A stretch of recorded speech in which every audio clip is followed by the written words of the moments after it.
28-year-old Aliyah Henderson made her first appearance in Cleveland Municipal Court. She faces 2 counts of aggravated murder after police say the bodies of 2 children were found in suitcases in shallow graves earlier this week.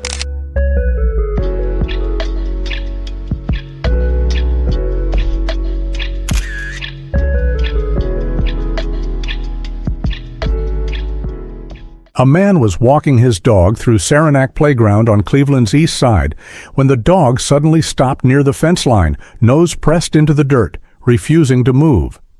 Its owner thought it was nothing at first. Dogs stop all the time. But this time, the ground looked different. Like someone had tried to bury something and didn't bother hiding it well. So he started digging. A suitcase emerged from the soil. It was heavy. He pulled it open. Inside was a child. Within minutes, police flooded the playground beside Ginn Academy, turning a place where kids played every afternoon into an active crime scene. What was found in that field would expose not just a murder, but 5 years of a system looking the other way. Welcome to Domestic Crime Ledger, where we tell the stories that demand to be told. If you're new here, hit that subscribe button right now because we cover the cases that don't get the coverage they deserve. Drop your city in the comments. Let's see exactly where Domestic Crime Ledger reaches. Before we talk about what happened in that field, you need to know who was in those suitcases. Because these were not just bodies found in a field. These were 2 little girls. Amber Wilson was 10 years old. Her grandmother, Nichelle Wilson, described her as bright-eyed and curious. There is a photograph from 2019. Amber is just 3 years old, sitting at a doctor's appointment, wide-eyed, taking in the world around her. A little girl with her whole life ahead of her.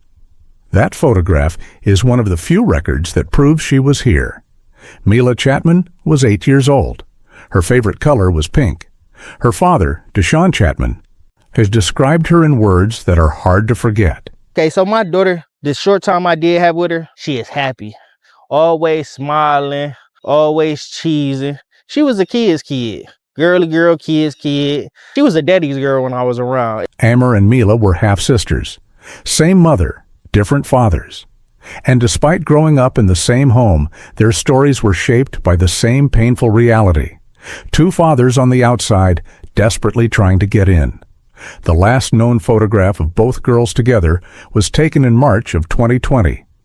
They are inside a living room, building a blanket fort together. 2 sisters just being kids. That image, 2 little girls laughing, playing, completely unaware of what was coming, is the last confirmed moment anyone outside that home saw them alive and well. Both fathers loved their daughters. Both fathers were fighting to reach them. Both fathers were hitting the same walls, getting the same silence, and receiving the same dead ends every single time they tried. Neither of them succeeded. Deshaun Chapman last saw his daughter Mila in 2020. She was 3 years old. He spent the next 5 years filing paperwork, making phone calls, and knocking on every door the system put in front of him, trying to find her, trying to bring her home. He did not see her again. The next time investigators contacted Deshaun Chapman, it was not to tell him they had found his daughter. It was to tell him she was gone. So who is the woman at the center of all of this? Aliyah Henderson was 28 years old, a Cleveland, Ohio resident and the mother of 3 children, including the 2 little girls found in that field. On paper, she looked like someone you would never look twice at. No prior criminal record, no history of violence, no prior convictions, no prior charges. At her arraignment, her public defender stood before the court and described her as a woman with a place to live who had been looking for a job. That was the portrait the courtroom saw. Ordinary, unremarkable, a young mother just trying to get by. But that portrait did not tell the full story. Deshaun Chapman and Aliyah Henderson were never married. After Mila was born, they lived together for approximately 1 year.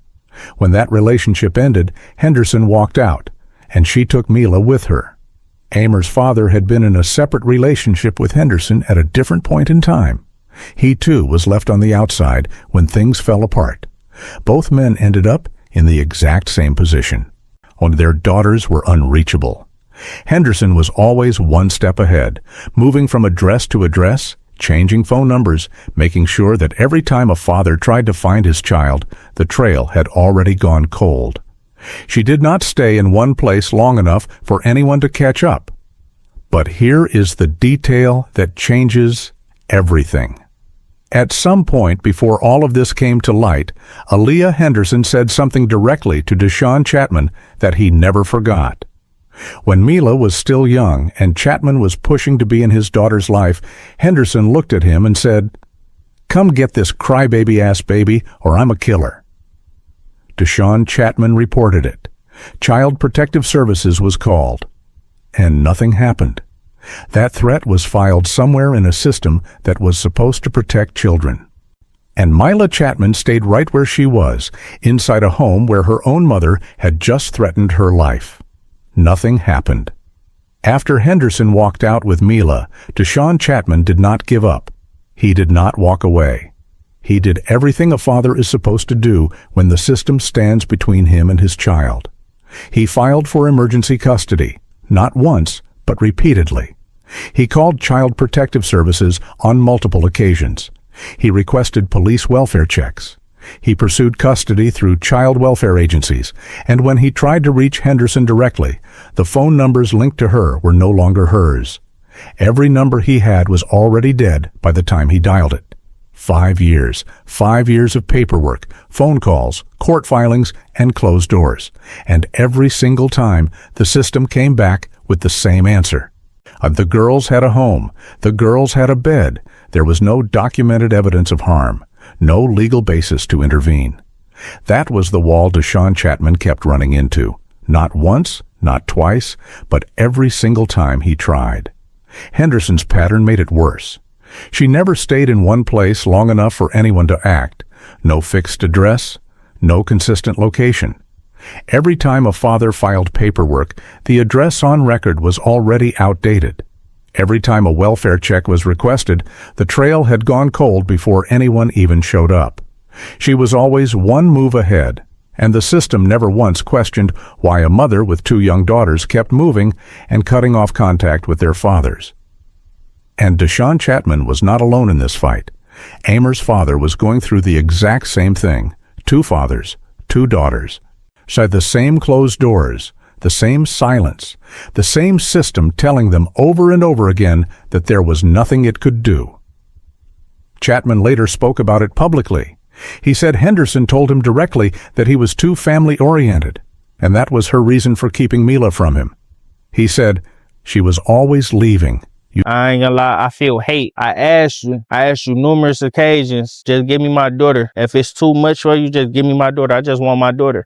You told me I'm too family oriented and you go and do this. All you had to do was give me my daughter. My daughter would be alive today." He was being punished for wanting to be a father, and the system let it happen, year after year after year. So here is the question that has been sitting over this entire case from the moment those suitcases were found. If Child Protective Services had taken that first threat seriously, the one where Henderson said she would kill her own daughter, would Mila and Amer still be alive today?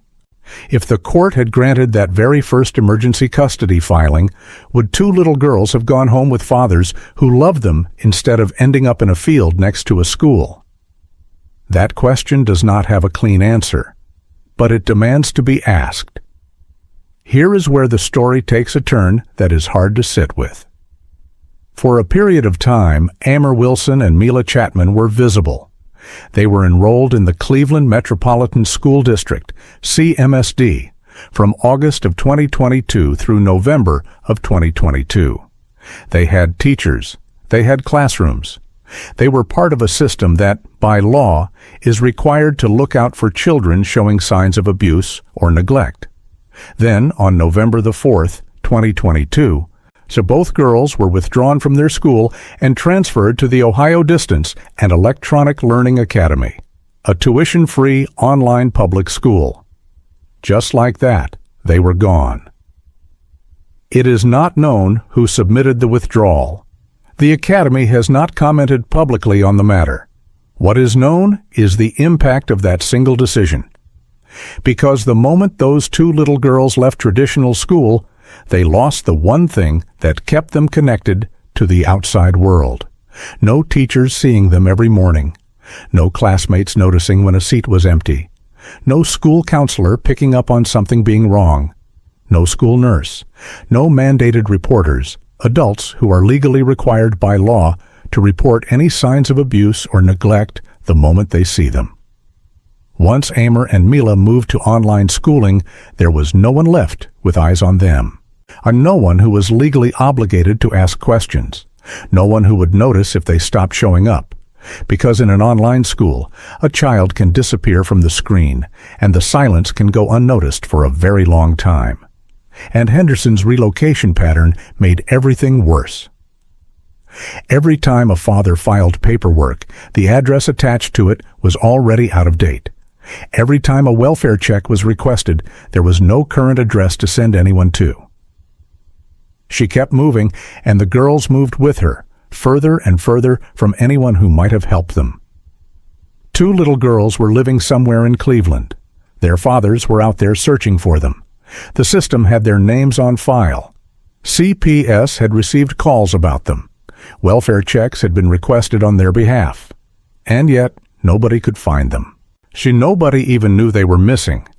They were invisible, not because they had disappeared, but because every door that should have led someone to them had been quietly, systematically closed.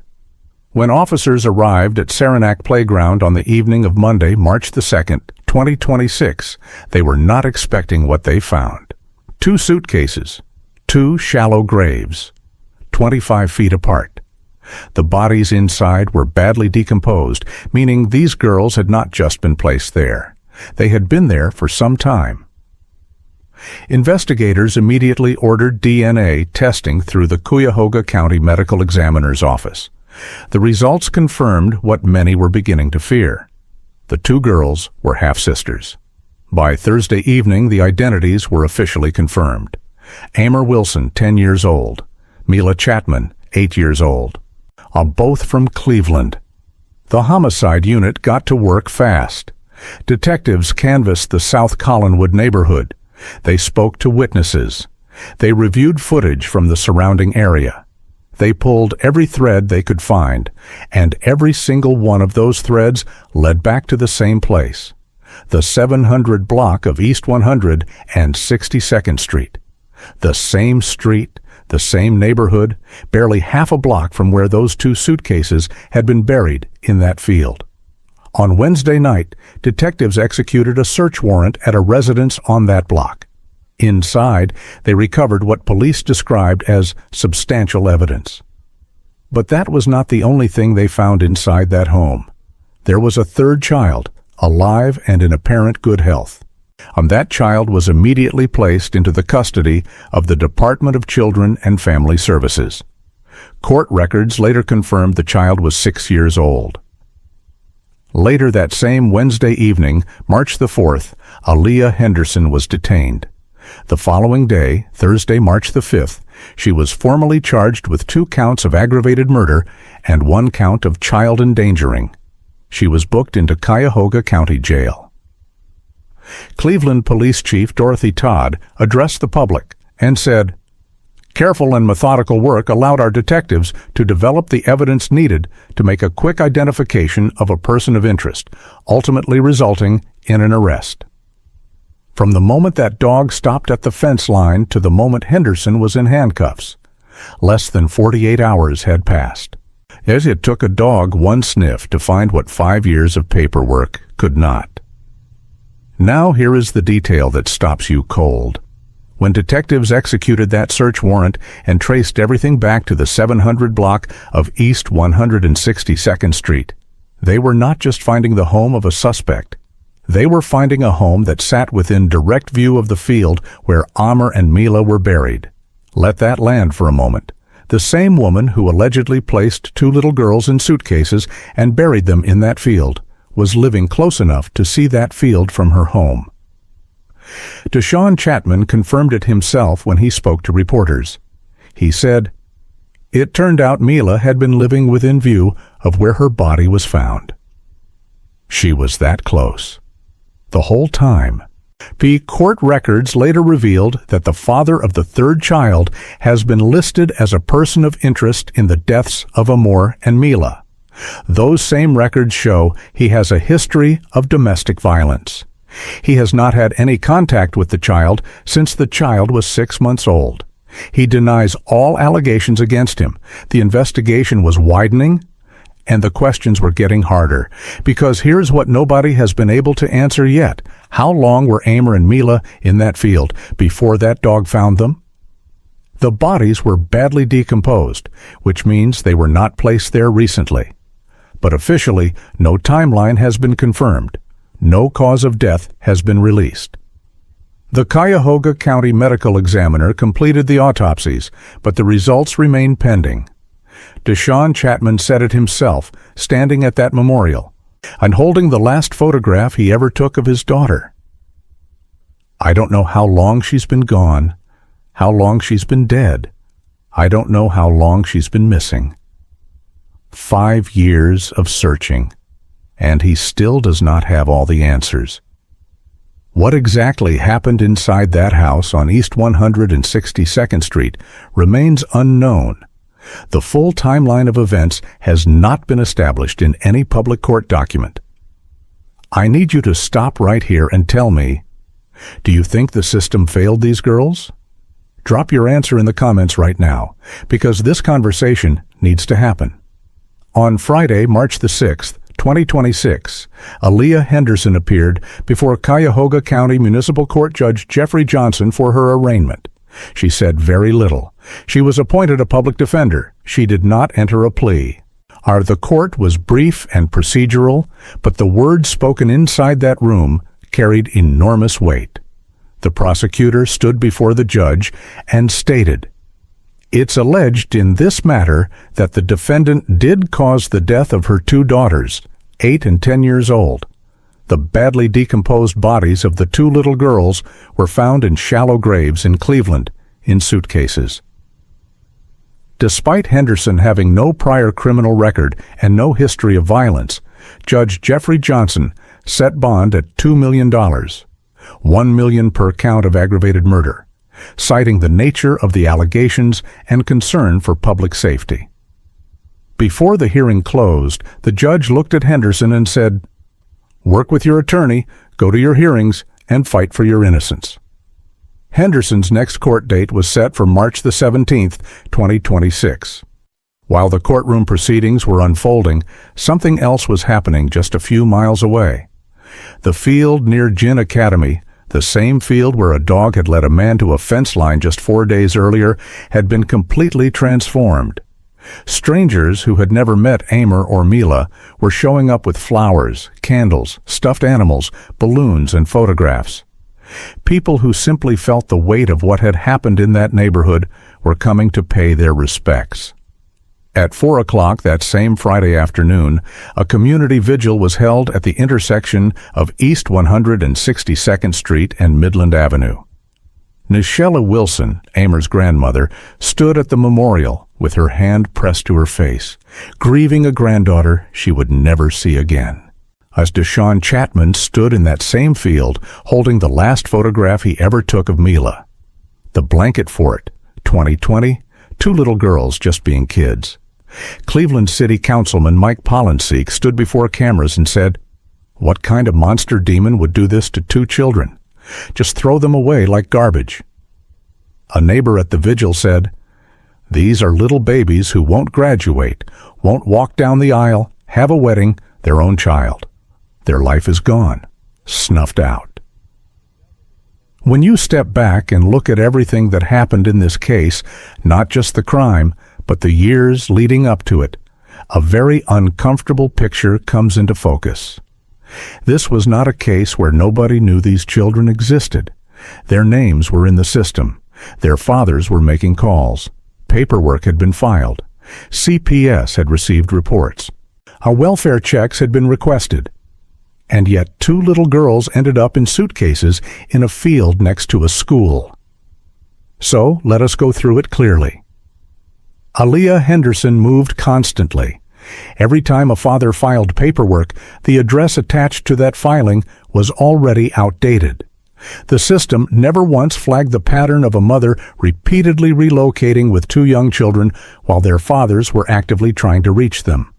On November the 4th, 2022, both girls were withdrawn from traditional school and transferred to an online academy. That withdrawal triggered no welfare check. Nobody from any agency showed up at a door to confirm those children were safe. They simply disappeared from the school system. And nobody followed up. Child Protective Services received multiple calls about these girls. The response, and every single time, was the same. The children had a home and a bed. That was enough. Case closed. Not one missing persons report was ever filed for either Amer or Mila. Two fathers were actively searching for their daughters. Two sets of emergency custody filings existed in the court system, and yet no alert was ever triggered. No agency connected those dots. Emergency custody was denied repeatedly because there was no documented evidence of harm. But there was no documented evidence of harm because the girls had been made invisible. The system was using its own failure as a reason not to act. 5 emergency custody filings, multiple CPS calls, welfare checks requested and then closed. 2 fathers fighting every single day. 2 little girls buried in a field. Deshaun Chapman standing at that memorial. I'd directed his words at Henderson and said, "I hate you. You're selfish. You're a monster. You had help. You had support. You didn't want to take it." Cleveland Mayor Justin Bibb addressed the public and said, "This has shocked our community. We love and protect our young people, and the loss of these 2 children is unimaginable." At what point does the system stop being underfunded and start being negligent? Let us come back to where this story really lives, not in the courtroom, not in the case files, but in the 2 little girls at the center of all of it. Amer Wilson was 10 years old. Her name literally meant love. Her grandmother, Nichelle Wilson, stood at a memorial in a field in Cleveland and wept for a granddaughter she will never see grow up, never see graduate, never see become the woman she was supposed to be. Mila Chapman was 8 years old. Her favorite color was pink. Her father said she swore she was a princess. He stood in that same field holding the last photograph he ever took of her. 2 little girls in a blanket fort, laughing, just being kids. That photograph is now all he has left. They were invisible to every system that was supposed to protect them. They are not invisible now. And if this case is going to mean anything beyond the grief and the outrage, then it has to teach us something. When a child is withdrawn from school and transferred to an online program, someone must physically check on that child, not just update a file and move on. When a parent reports that their child's life has been threatened, that report must be investigated, not filed away and forgotten. When a custodial parent keeps relocating and cutting off contact with the other parent, that pattern must be treated as a warning sign, not ignored because there is no documented proof of harm yet. And when a father or mother is fighting through the courts to reach their child, they deserve to be taken seriously, not dismissed because the paperwork does not yet meet a legal threshold. These are not complicated lessons. They are basic ones. And Amer Wilson and Mila Chapman paid the highest possible price because the system did not apply them. Deshaun Chapman said it best. This didn't have to happen like this. Mila had a father, a present father, that wanted her. Amer Wilson, Mila Chapman. Say their names. Domestic Crime Ledger will follow every confirmed development in this case as it moves through the courts. If this story hits you, share it, because Amer and Mila deserve to be known. Subscribe so you don't miss a single update. And drop a comment right now. What do you think needs to change so this never happens again? We read every single one.